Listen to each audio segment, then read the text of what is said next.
Insider ownership होती है वो परसेंटेज एक कंपनी के शेयर्स के जो कंपनी के खुद के इनसाइडर्स जैसे ओनर्स हो गए, एग्जीक्यूटिव बोर्ड मेंबर्स हो गए, वो ओन करते हैं। ये मेट्रिक इंपॉर्टेंट इसलिए है ताकि इससे पता लगता है कि एक कंपनी का खुद पे कितना कॉन्फिडेंस है। अगर उसके इनसाइडर्स खुद की ही कंपनी के ओवरऑल शेयर्स को होल्ड कर रहे हैं, इसका मतलब दे आर कॉन्फिडेंट कि कंपनी ग्रो करेगी, और उससे कंपनी के जो फ्यूचर प्रोस्पेक्ट्स हैं उसके बारे में भी हमें पता लग जाता है कि हाँ ओवरऑल कंपनी की ग्रोथ होनी ही है। तो ये एक बड़ा पॉजिटिव साइन है कंपनी के लिए भी, उसके स्टॉक के लिए भी। पर जैसे हर चीज के दो पहलू होते हैं, वैसे ही इनसाइडर ओनरशिप के भी दो पहलू हैं।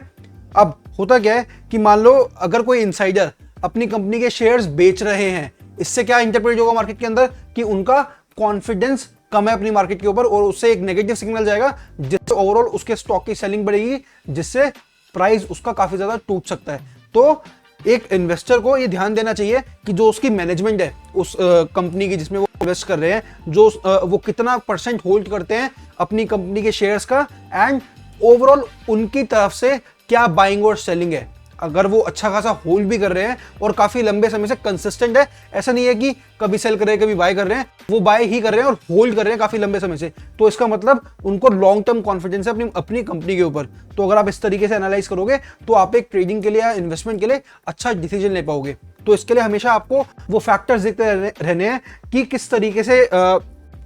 क्या कितने समय से जो उसके ओनर्स हैं वो कितने समय से होल्ड करते आ रहे हैं, और